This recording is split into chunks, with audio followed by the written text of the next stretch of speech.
네, 이 시간 오늘 저희들에게 주신 하나님의 말씀은 갈라디아서 4장 12절로 20절의 말씀입니다.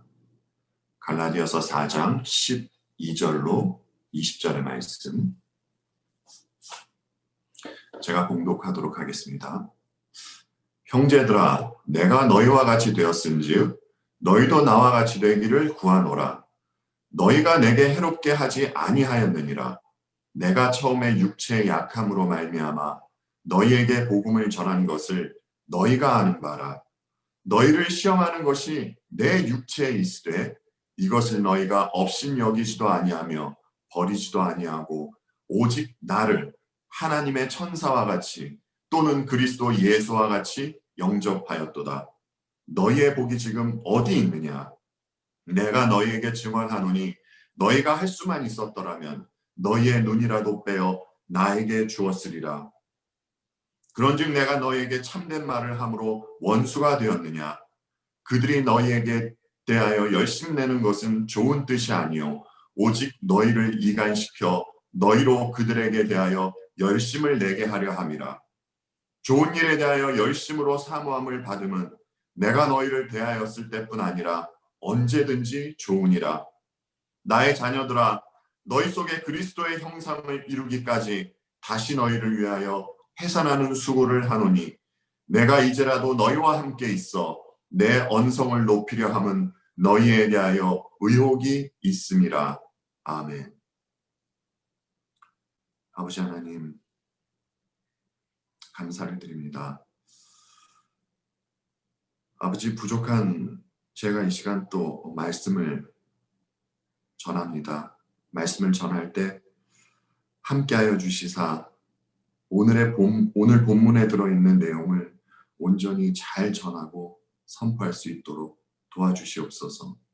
이 말씀으로 인하여 말씀을 전하는 저와 또 말씀을 듣는 우리 성도님들 함께 또 우리 하나님 아버지를 바라볼 수 있는 귀한 복된 시간이 될 수 있도록 도와주시옵소서.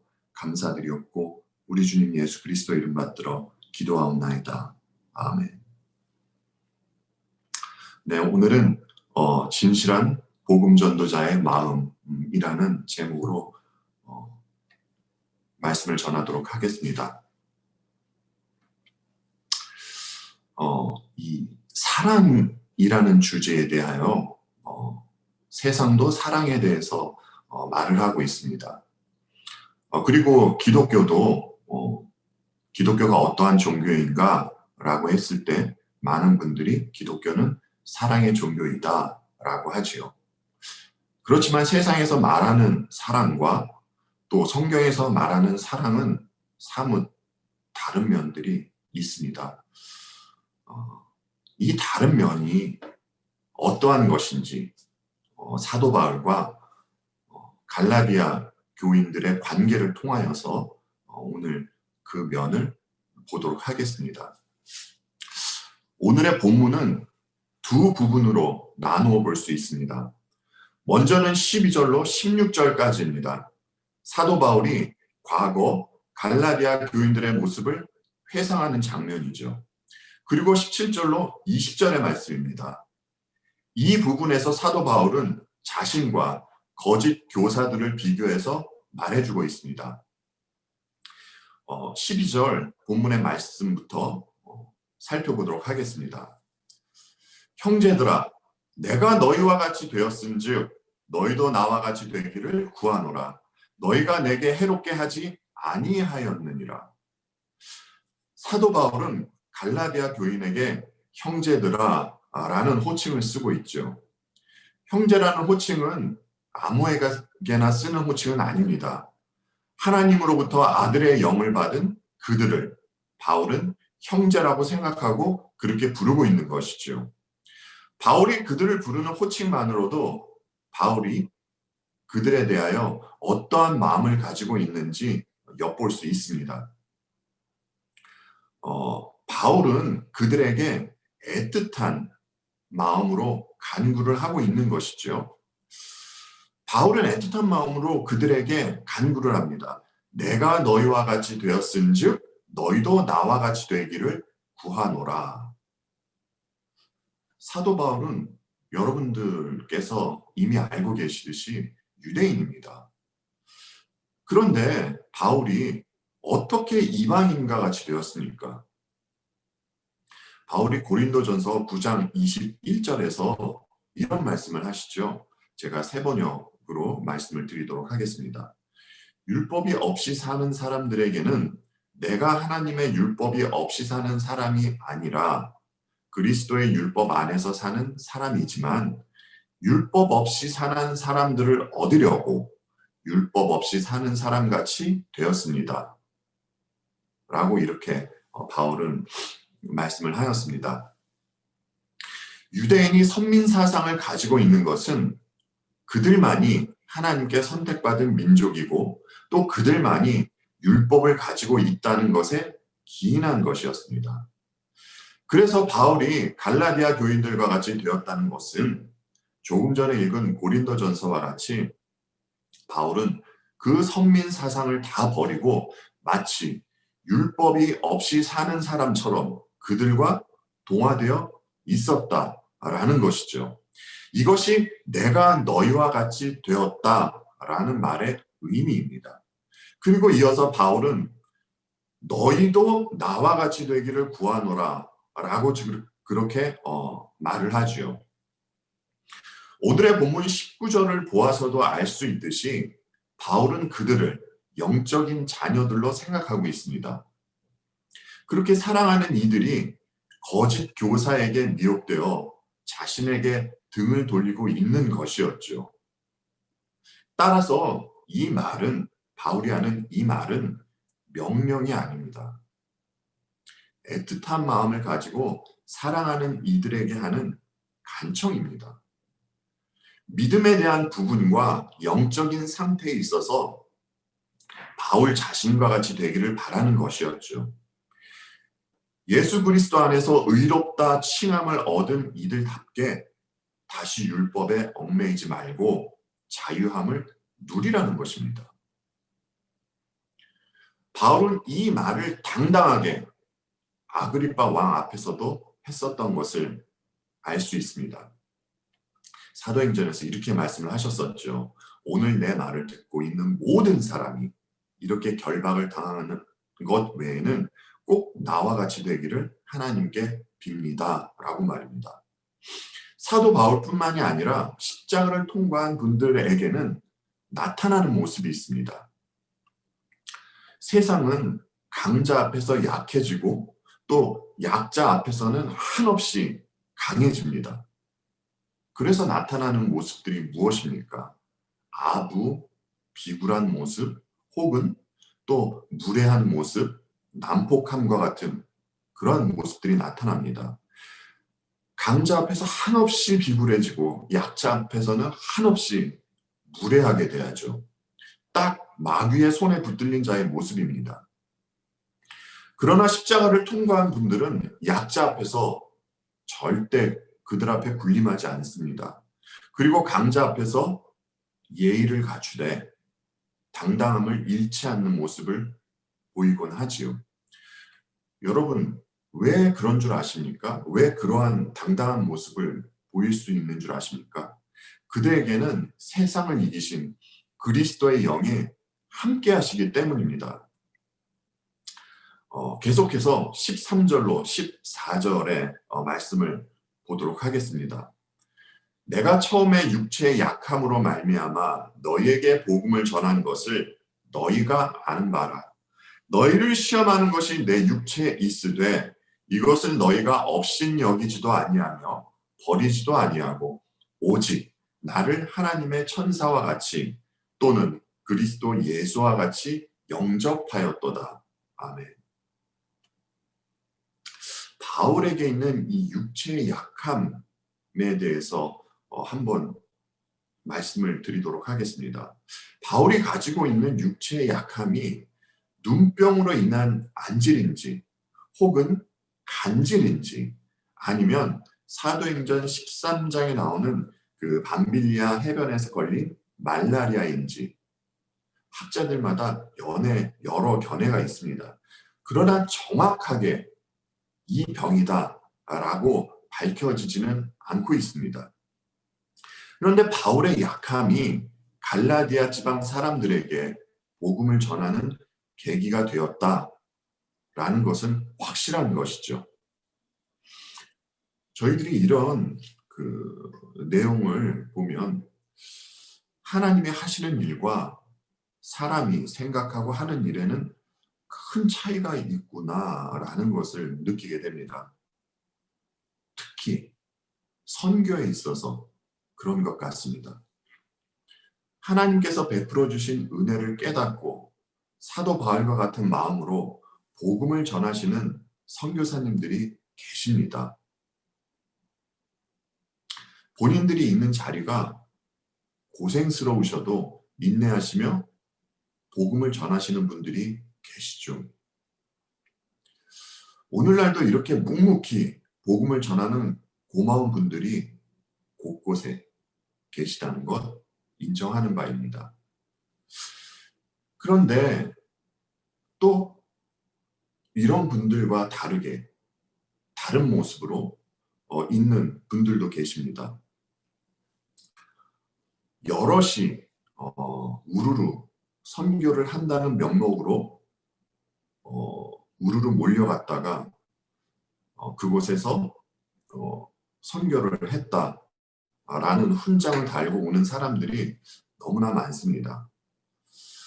그러나 다녀온 분들의 얘기를 들어보면 그곳에서 무엇을 먹었느니 어디가 좋았느니 대부분이 그런 이야기들이었습니다.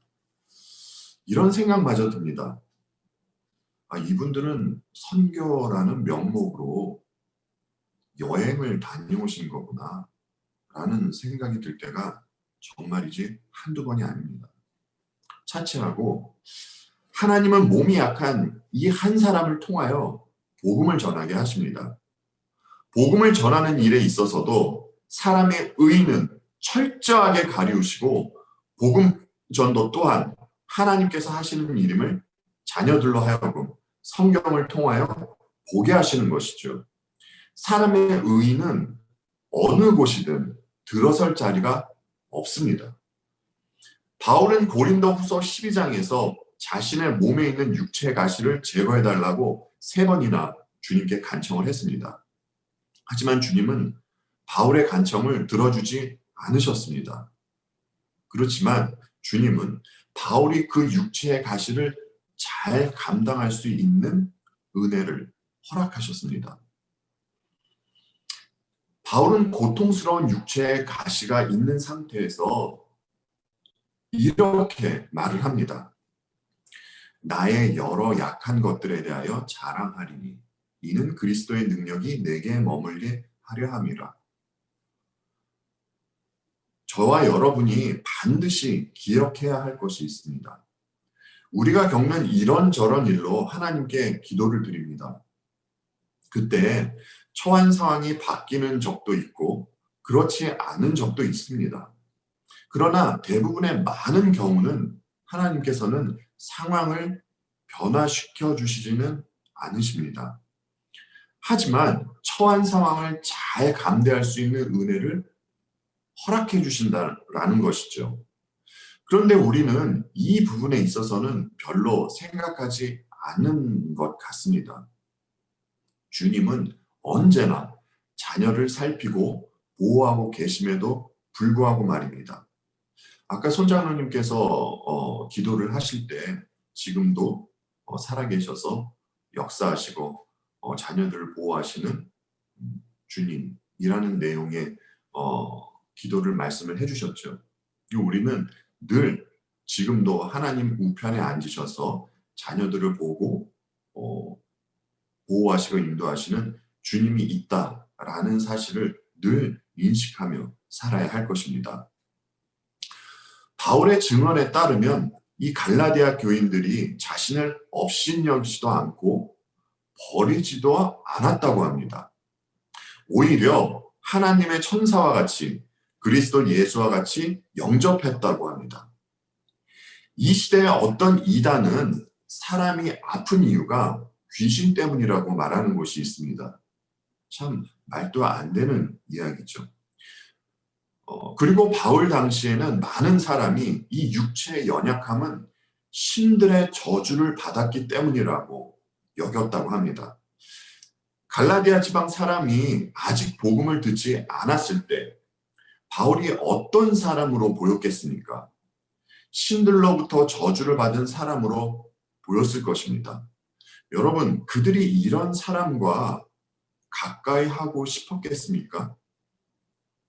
그럼에도 갈라디아 교인은 바울을 친절히 대하고 또 그가 전한 복음을 받아들였다라는 것이죠. 15절에 오늘 본문 15절의 말씀을 보도록 하겠습니다. 너희의 복이 지금 어디 있느냐? 내가 너희에게 증언하노니 너희가 할 수만 있었더라면 너희의 눈이라도 빼어 나에게 주었으리라.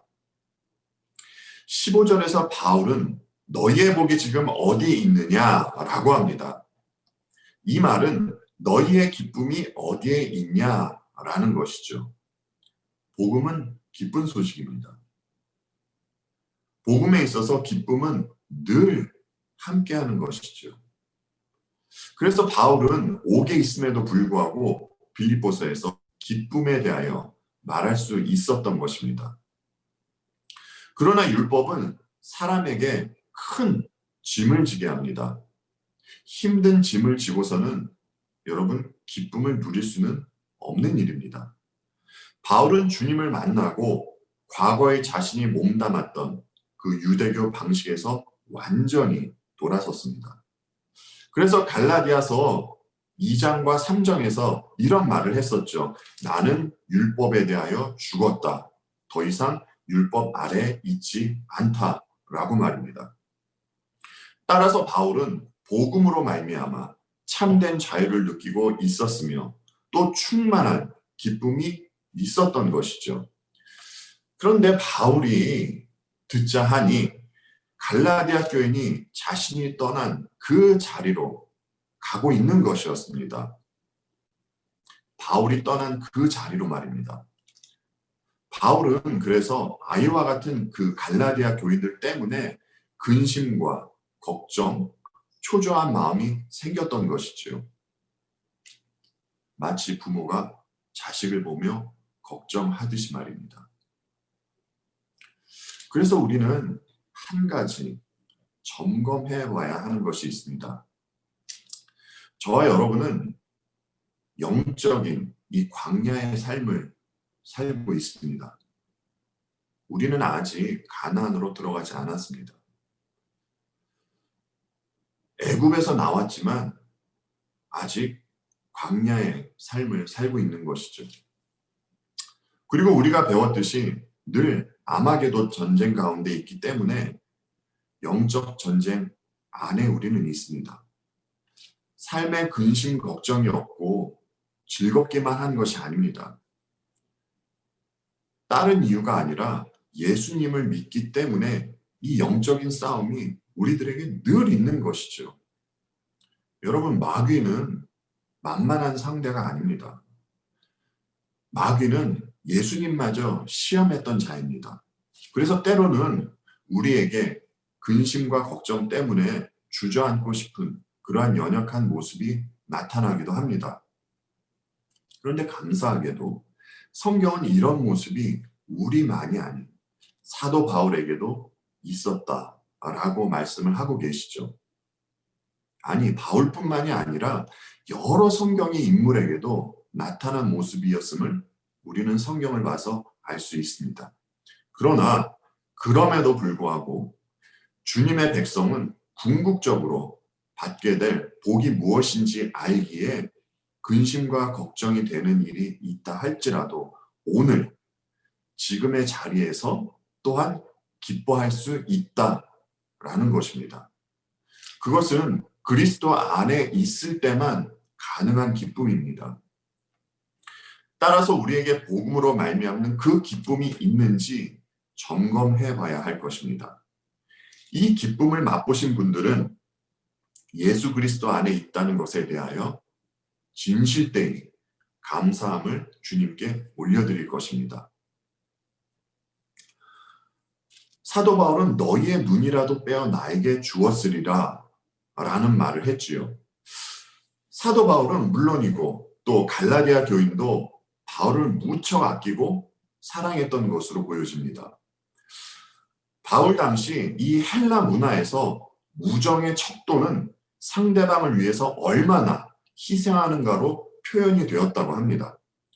갈라디아 교인들의 마음을 아는 바울이 뭐라고 합니까? 너희의 눈이라도 빼어 나에게 주었으리라 라고 하죠. 이것은 바울이 그냥 그들에게 하는 이야기가 아닙니다. 그들과 생활하며 그들에게 진짜 그렇게 느꼈기 때문에 하는 말인 것이죠. 그리고 희생이라 하면 여러분, 사람은 주님 앞에서 할 말이 없습니다.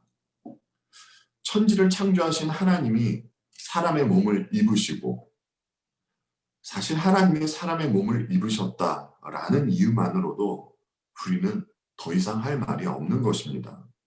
그리고 그분께서 머리 둘 곳 없이 이 땅 가운데서 사시다가 또 자신이 창조한 그 피조물들에게 온갖 멸시 다 받으시고 결국 주님의 몸에 있는 물과 피를 완전히 흘리도록 십자가에 달리시지 않으셨습니까? 주님은 자녀들을 구원하시기 위해서 이런 희생을 하신 것입니다. 여러분, 이보다 더한 희생이 세상 어디에 있겠습니까? 그런데 참 희한한 것이 많은 사람들이 하는 희생을 보면서는 눈물을 보이기도 하고 또 가슴 아파하는 모습도 보이는데 하나님의 이 희생 앞에서는 목을 빳빳이 쳐든다라는 것입니다. 하나님의 희생은 사람의 이성으로는 이해하지 못하는 이 하나님의 사랑에 기인한 것이기 때문일 것입니다. 그리고 바울의 이 눈 이야기 때문에 여러 사람들이 그가 안질에 걸렸을 것이다 라고 보는 분들이 있습니다. 그가 가지고 있는 육체의 연약함이 안질이라 하더라도 바울은 복음 전도의 역할을 너무나 잘 감당해내었습니다. 그리고 눈과 관련이 돼서 드리는 말씀인데 우리 믿음의 선배 중에 이 눈과 관련된 분이 또 있습니다. 18세기의 유명한 부흥운동가인 조지 위필드입니다. 조지 위필드는 여러분들께서 이미 잘 알고 계시듯 탁월한 설교가였습니다. 당시에 그의 설교를 듣고 회심한 사람들이 많았다라고 하지요.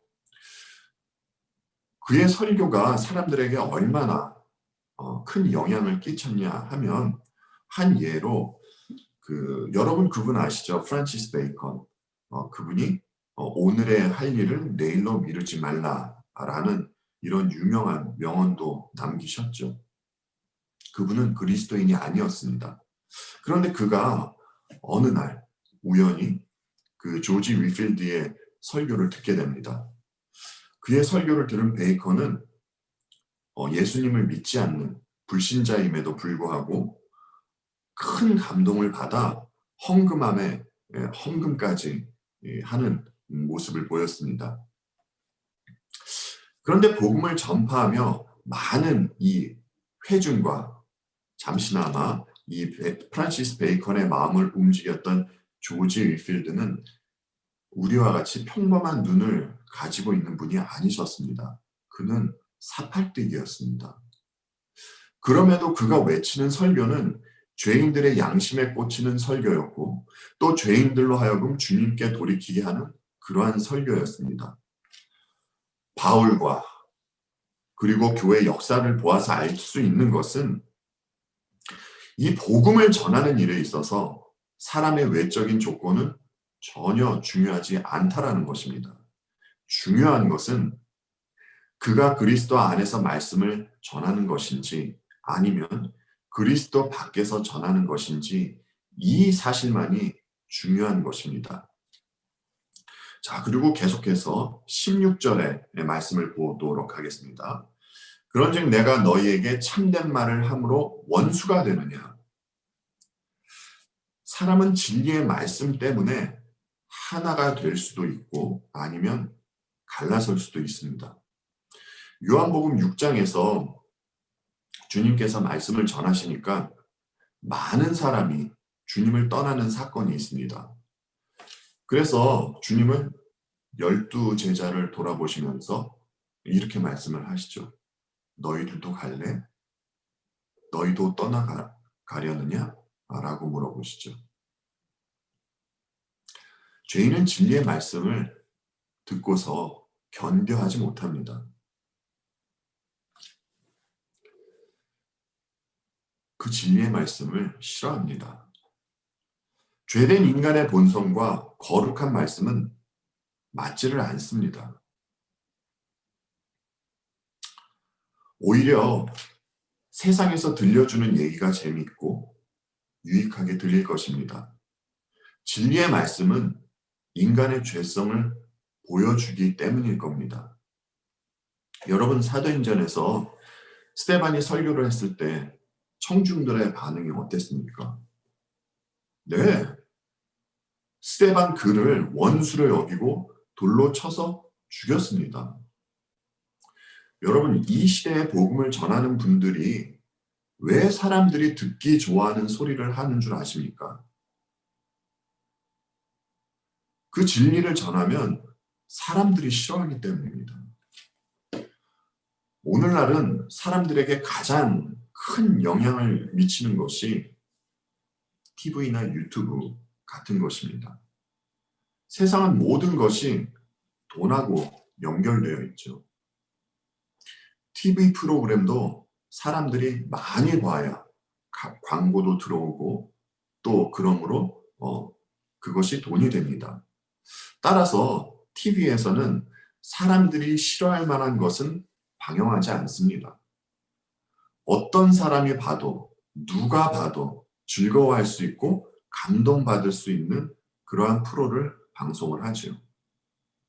다른 말로 하면 기독교인이 보건 절에 다니는 분들이 보건 성당에 다니는 분들이 보건 그 누가 봐도 즐겁게 볼 수 있는 프로그램을 내보낸다라는 것이죠. 그래야 많은 사람들이 시청을 하니까요. 그런데 이런 영향이 교회 안으로 그대로 들어왔습니다. 사람들의 비위에 거스른 말은 없고 사람이 들었을 때 감동받고 또 즐거워할 수 있는 이야기만 전해지게 되는 것이죠.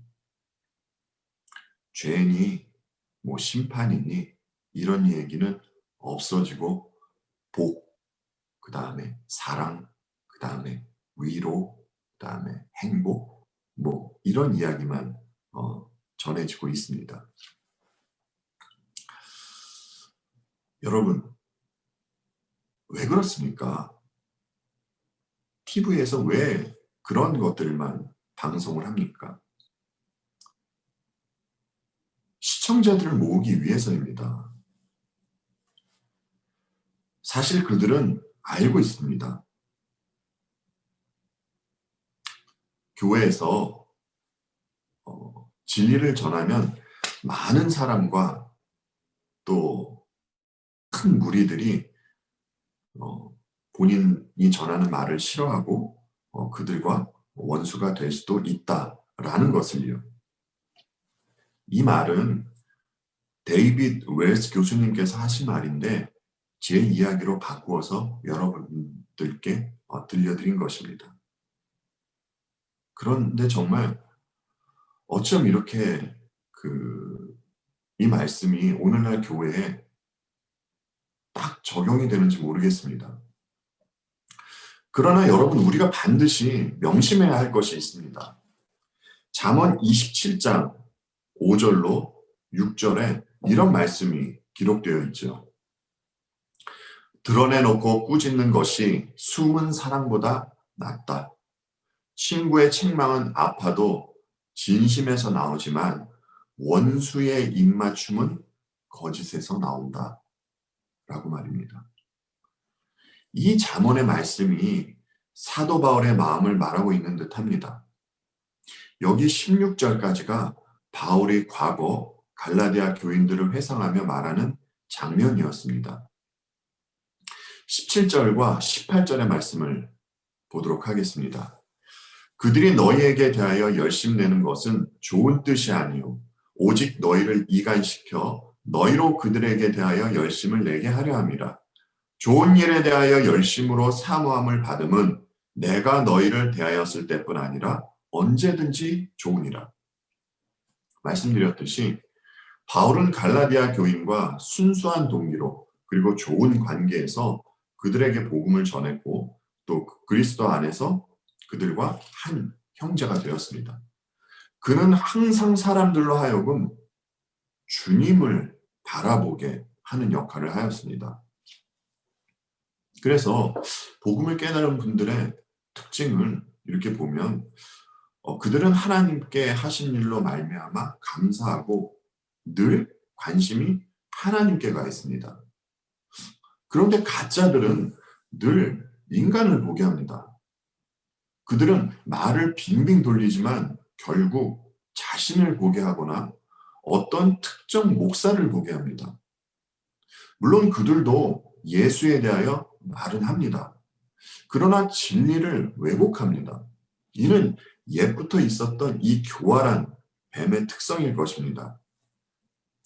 주님은 마태복음 23장 15절에서 이런 말씀을 하셨었죠.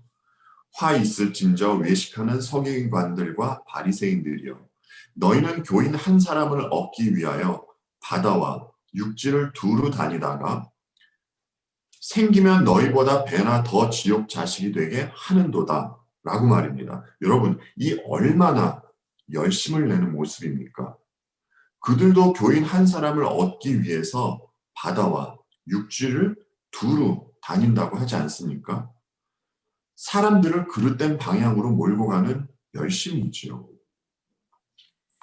그래서 우리들이 신앙생활을 함에 있어서 먼저는 열심보다 우선하는 것이 있다라고 생각이 듭니다. 그것이 방향입니다.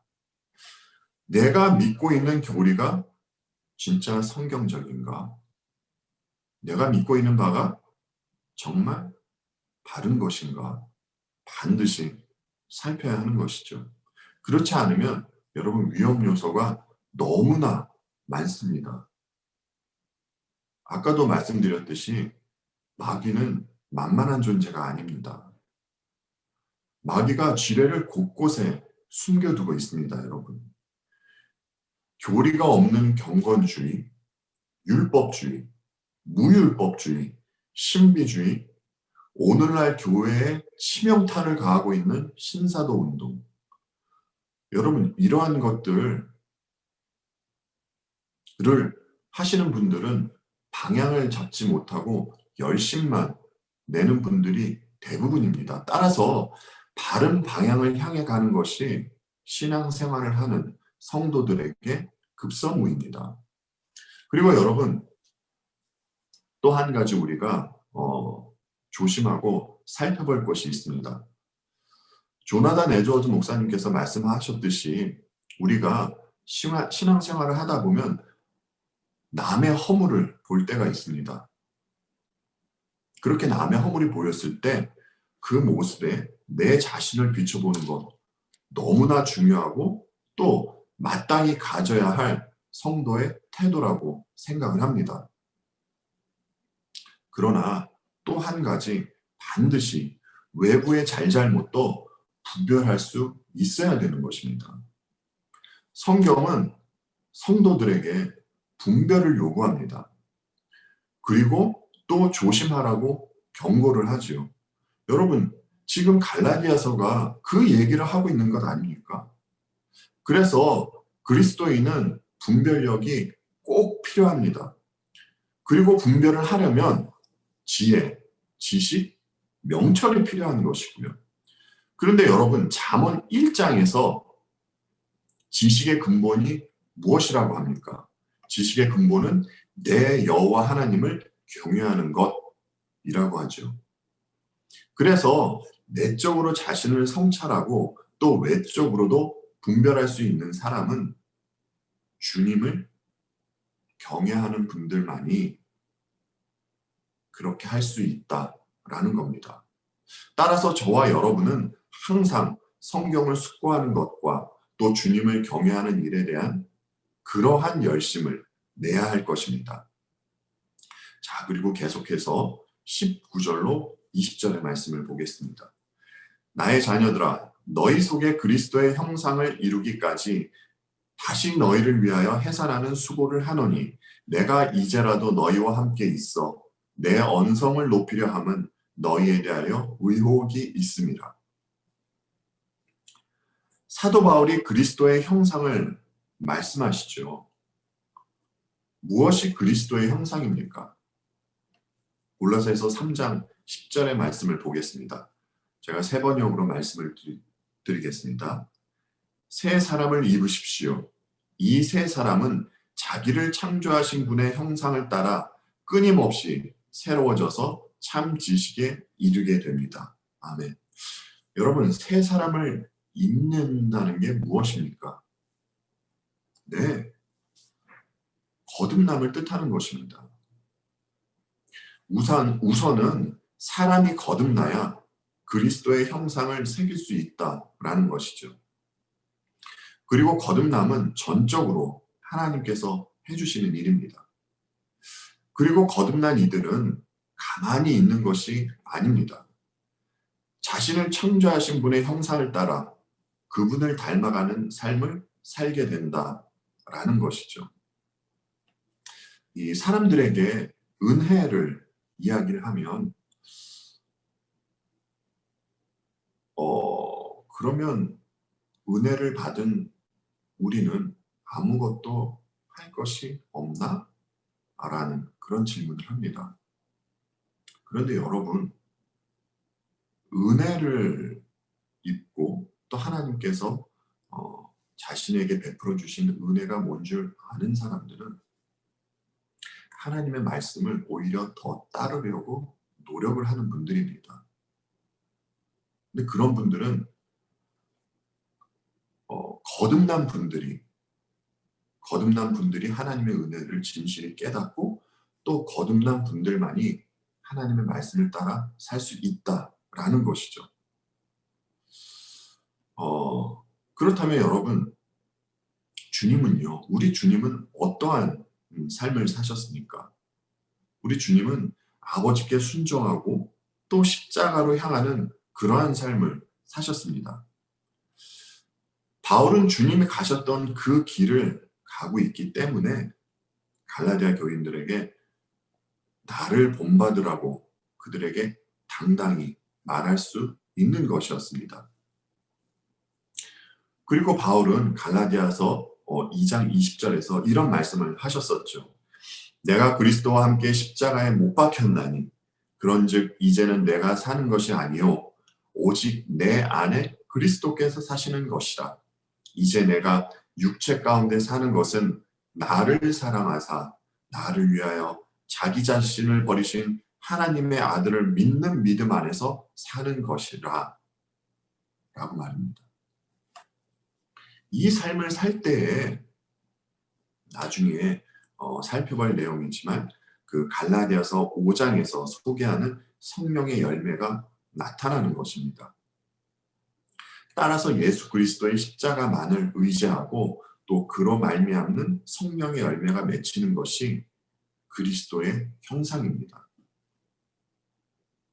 사도 바울은 갈라디아 교인들에게 이 그리스도의 형상이 맺혀지기를 원했던 것이었죠.